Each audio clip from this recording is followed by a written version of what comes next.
आज हम लोग पढ़ेंगे कक्षा 12 रसायन विज्ञान।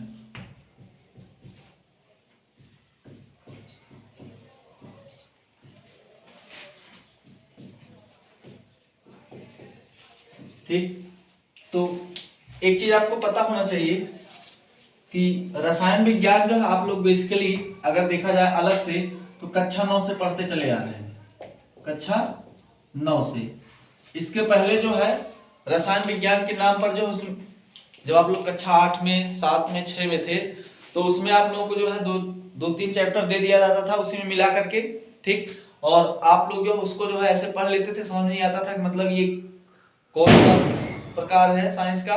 ठीक, मतलब फिजिक्स है या बायोलॉजी है या केमिस्ट्री है, इन्वायरमेंट है, कौन सा, उसमें कुछ कंफर्म नहीं होता। ठीक, तो एक चीज बताइए कि मतलब जो है रसायन विज्ञान होता क्या है। रसायन विज्ञान होता क्या है? तो विज्ञान की क्या है, एक शाखा है। ये क्या है? विज्ञान की एक शाखा है। ठीक, विज्ञान की एक शाखा क्या है? रसायन विज्ञान। अब रसायन विज्ञान की परिभाषा क्या होगी? तो जैसे मान लीजिए हमको कुछ बनाना है, ठीक है, कुछ भी क्या करना, हमको बनाना है, तो उसके लिए पहले हम जो है क्या करेंगे, सामान की व्यवस्था करेंगे। क्या करेंगे? सामान की व्यवस्था। इसके बाद जो सामान की व्यवस्था करने के बाद जो है वो बन जाएगा। बनने के बाद क्या करेंगे, उसका उपयोग करेंगे, और उपयोग करने के बाद जो बताएंगे कि मतलब वो अच्छा है या बुरा है, मतलब उसकी क्वालिटी जो है सही है या सही नहीं है, दो ही चीज होगा। ठीक, तो इस आधार पर जो है हम रसायन विज्ञान की परिभाषा दे सकते हैं। देखिए, तो कह सकते हैं कि मान लीजिए हमको कुछ भी बनाना है तो उसके लिए हम सामान की व्यवस्था करेंगे। तो व्यवस्था करने का मतलब क्या होता है? सब इकट्ठा करेंगे कि अलग अलग करेंगे? इकट्ठा करेंगे। तो हम कह सकते हैं दूसरे शब्दों में यहाँ पे जो हम संगठित करते हैं या एकत्रित करते हैं। ठीक है ना? संगठित करने के बाद वो बनकर तैयार हो जाता है तो उसका हम उपयोग करेंगे। ठीक है ना? तो उपयोग करेंगे मतलब जो है, उपयोग का मतलब उपयोगी होगा कि मतलब वो हम जो है जो भी प्रोडक्ट बनाए हैं उसको हम कैसे यूज कर रहे हैं, उसका हमारे लिए क्या उपयोग है। फिर उसकी अच्छाई या बुराई, तो ये क्या हो जाएगी? गुणवत्ता।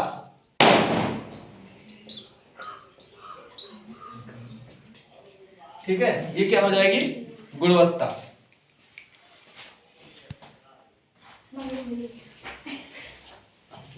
तो इतना क्लियर हो गया। तो परिभाषा क्या बनेगी? विज्ञान की वह शाखा, विज्ञान की वह शाखा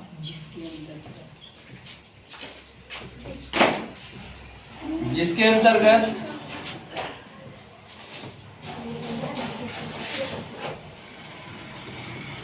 अंतर्गत किसी पदार्थ के रासायनिक संगठन, किसी पदार्थ के रासायनिक संगठन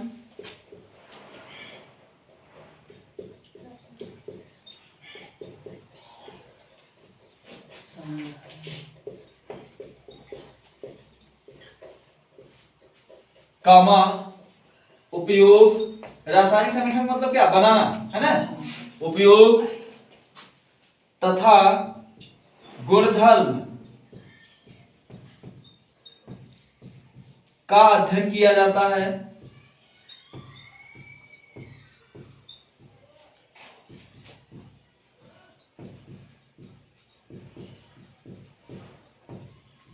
रसायन विज्ञान कहलाता है।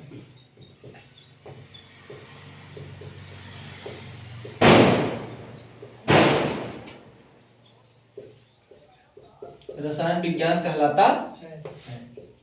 ठीक, तो यहां पे एक चीज ध्यान दीजिएगा, रासायनिक संगठन मतलब वो कैसे जुड़ता है। तो सामान जो आपके पास होगा तभी ना कुछ बनाएंगे। तो यहाँ पे जो संगठित होने का मतलब क्या, वो आपस में कैसे जुड़ रहे हैं। अब जब जुड़ के बन के तैयार हो जाए उसके बाद क्या करेंगे, आप उसका उपयोग करेंगे। उपयोग करने के बाद ही बताएंगे कि उसकी क्वालिटी कैसी है, अच्छी है या बेकार है। ठीक है ना? तो यहाँ पर परिभाषा क्या बनेगी, विज्ञान की वह शाखा जिसके अंतर्गत किसी पदार्थ के रासायनिक संगठन, मतलब उसको आप बना रहे हैं, कामा उपयोग, ठीक, बनाने के बाद क्या करेंगे, उसका उपयोग करेंगे। क्यों? क्योंकि आप जो है बिना उपयोग के, बिना किसी टारगेट के, बिना किसी लक्ष्य के, बिना किसी उद्देश्य के किसी चीज को बनाना चाहेंगे नहीं ना।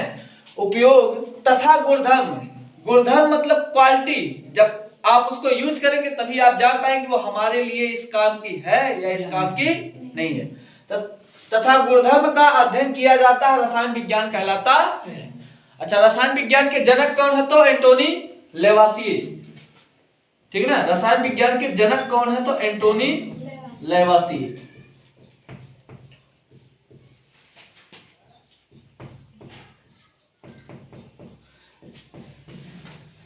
ठीक है ना, बात सुन रही? तो यहां तक कोई दिक्कत नहीं ना, इसको बना लीजिए।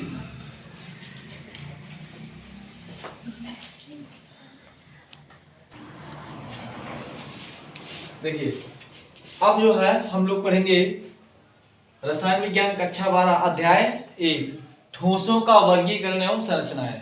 वर्गीकरण का मतलब क्या हो रहा है, बंटवारा। इसका मतलब ठोस में भी क्या वैरायटी है, प्रकार है, ठीक है ना।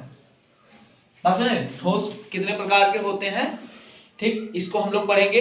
लेकिन एक चीज जो है इसके पहले जो है बात किया है, द्रव्य या पदार्थ क्या होता है, द्रव्य या पदार्थ। इंग्लिश क्या होगी, मैटर या सब्सटेंस।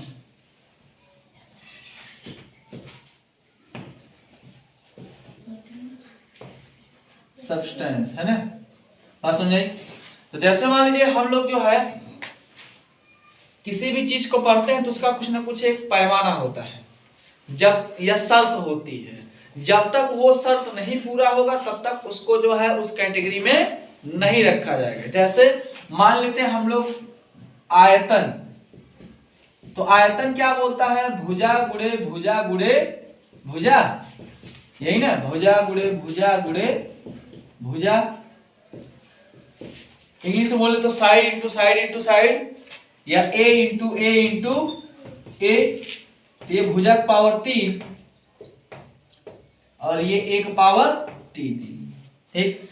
तो यहाँ पे एक चीज हमको ध्यान देना है कि जब तक जो है 3 भुजाएं नहीं आएंगी तब तक हम उसको आयतन में काउंट नहीं करेंगे। इसका मतलब यहाँ पे आयतन की भी क्या है, कुछ ना कुछ शर्त है, ठीक। तो ऐसे पदार्थ या द्रव्य होने के लिए एक चीज ध्यान दीजिएगा, द्रव और द्रव्य दोनों दो चीज है। द्रव जो है ये पदार्थ की अवस्था है और द्रव्य का मतलब ही होता है पदार्थ, ठीक है ना। तो द्रव्य जो होता है इसके लिए भी जो है ना कुछ शर्तें रखी गई हैं। जब तक उस शर्त को पूरा नहीं किया जाएगा तब तक हम किसी भी चीज को पदार्थ की कैटेगरी में नहीं रख सकते, ठीक है ना। तो इसके लिए 3 शर्तें कौन कौन सी हैं, जिसका कोई भार, नंबर 1 द्रव्यमान होना चाहिए उसका कुछ ना कुछ, नंबर 2 उसका कुछ ना कुछ क्या होना चाहिए, आयतन होना चाहिए। आयतन का मतलब स्थान घेरना। और नंबर 3 हो जाएगा हमारा उसे महसूस किया जा सके, उसे महसूस किया जा सके, ठीक। ये 3 शर्तें हैं। अगर दुनिया में व्याप्त कुछ भी ऐसा है जो इन तीनों शर्तों को पूरा करेगा उसको हम बोलेंगे पदार्थ। अगर 3 में से एक भी शर्त पूरा नहीं कर पाया तो उसको हम पदार्थ में काउंट नहीं करेंगे। तो पदार्थ के लिए 3 शर्त, जो ये शर्त मान जाएगा उसको बोला जाएगा ये पदार्थ है। जो एक भी शर्त पूरा करने में असफल रहा उसको पदार्थ में काउंट नहीं किया जाएगा, ठीक है ना। तो यहाँ पे महसूस करने के लिए एक चीज ध्यान दीजिएगा, संवेदी अंग पाए जाते हैं। महसूस करने के लिए क्या पाए जाते हैं, संवेदी अंग।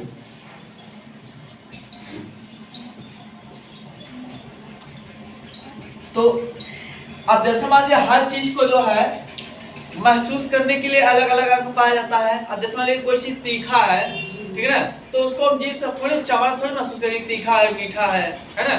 तो संवेदी अंग जो होते हैं अलग अलग होते हैं, 5 होते हैं, 3 4 और ये 5। एक हो जाएगा हमारा आंख, नाक, कान, त्वचा या चमड़ा, और ये हो गया जीभ।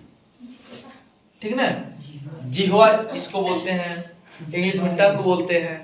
ठीक, तो संवेदी अंग 5 होते हैं। अब जैसे मान लीजिए ध्वनि है, तो उसको जो है हम लोग जीभ से तो चख के बता नहीं सकते कि बहुत तेज दीपावली मना रहे हैं, बहुत तेज पटाखा लगा रहे हैं, तो उसको हम किसके द्वारा महसूस करेंगे? कान के द्वारा। गर्म है या ठंडा है, किसके द्वारा?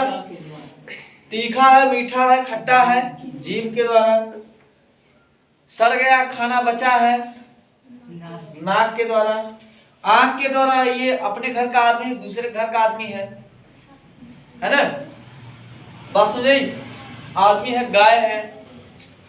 तो यहाँ पे जो संवेदी अंग जो है अलग अलग है, लेकिन ये क्या करते हैं? उसको सेंस करते हैं, पहचानते हैं। ठीक है ना, महसूस करना का मतलब क्या कह सकते हैं दूसरे शब्दों में? पहचानना, आइडेंटिफाई करना, है ना।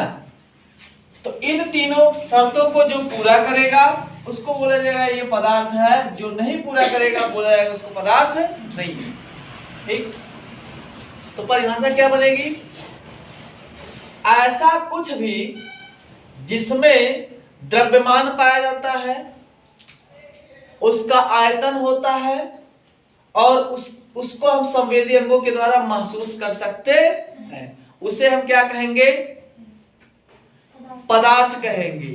अगर इनमें से एक भी कंडीशन पूरा नहीं हुआ तो उसको हम पदार्थ या द्रव्य नहीं कहेंगे। ठीक है ना।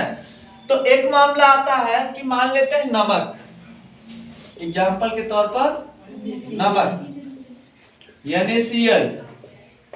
ठीक है ना, नमक जो है अगर बात की जाए, इसको आप वजन करेंगे तो इसका कुछ ना कुछ क्या होगा? द्रव्यमान होगा, भार होगा, वजन होगा कि नहीं होगा? वजन का मतलब है क्या हो गया? द्रव्यमान पूरा कर दिया। इसके बाद जो है आपने इसको कहीं रख दिया, तो जहां पे रखेंगे स्थान घेरा नहीं घेरा? स्थान घेर लिया।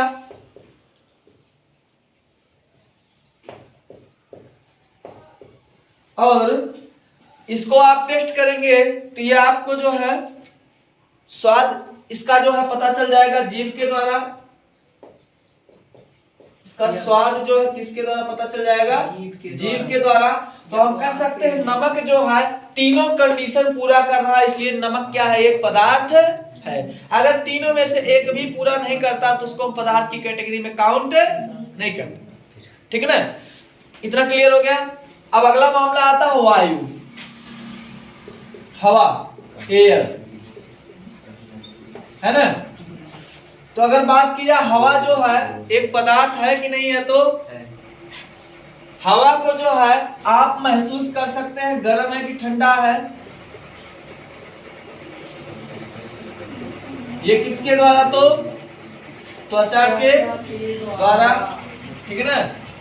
और हवा को जहां पर रखा जाएगा स्थान घेरता है, इसीलिए तो जब ट्यूब में हवा भरी जाती है तो ट्यूब क्या हो जाता है? फैल जाता है, फूल जाता है। तो इसमें स्थान घेरने की क्षमता है कि नहीं है?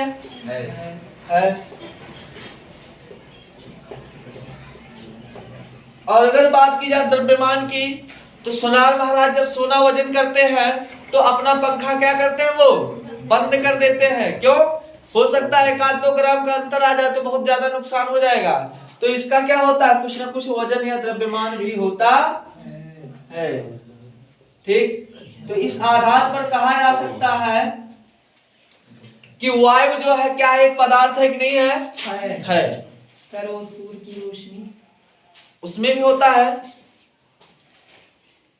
तो यहां पे जो है हम कह सकते हैं कि वह जिसमें स्थान घेरने की क्षमता, कामा, द्रव्यमान तथा उसे महसूस किया जा सके, उसे हम क्या कहेंगे? पदार्थ कहेंगे। ठीक है ना। तो पदार्थ की परिभाषा क्या होगी? समझ आ गई बात? लिखिएगा। सर सूर्य का प्रकाश कैसे होता है? लिखिएगा जिसमें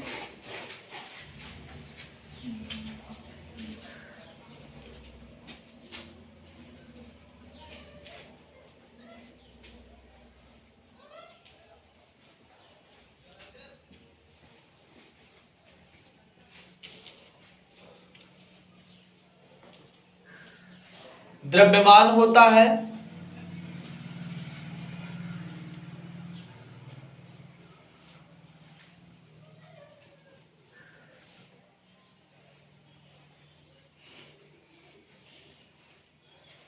कामा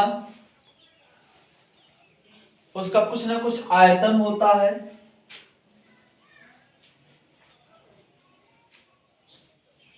उसका कुछ ना कुछ आयतन होता है,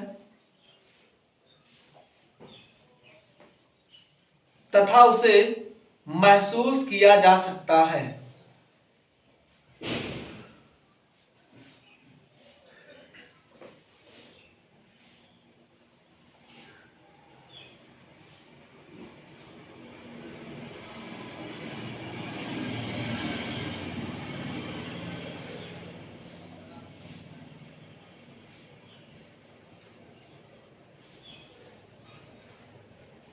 पदार्थ कहलाता है।